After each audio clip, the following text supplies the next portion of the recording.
मुरीद जो तरीक़ो। असां सूफ़िन जे बारे में जेके भी बयान कया आहिनि उन में पहिरियों तरीक़ो मुर्शिदनि जो आहे ऐं ॿियो मुरीदनि जो आहे, जन राय रुजू थियणु शर्त आहे। ऐं हीउ इरशाद फरमायो वियो क़ुरान पाक में तर्जुमो, ऐं अल्लाह उन खे हिदायत ॾिए थो जेको उन जे तरफ़ रुजू करे थो। उन्हनि लाइ कशफ़ खां पहिरियां रियाज़त जो मुतालबो कयो वियो आहे।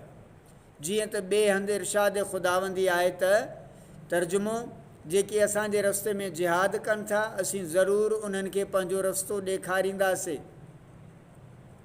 अहिड़नि माण्हुनि खां अलाह ताला तमामु घणी महिनतुनि, रियाज़तुनि ऐं मुजाहिदनि जी मश्क कराए थो। हू ऊंदाही रातिनि में सुजाग रहनि था ऐं ॿिनि पहरनि जी गर्मी में उञा बुखिया रहनि था। तलब ऐं शौक़ जा शोला उन्हनि जे अंदर में ॿरंदा रहनि था।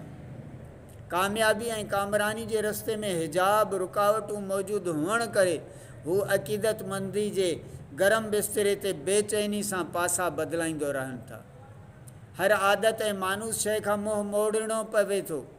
इन हालत जो नालो आहे अनाबत, जेका हक़ सुबहानहू ताला उन्हनि लाइ शर्त तौरु मुक़ररु कई।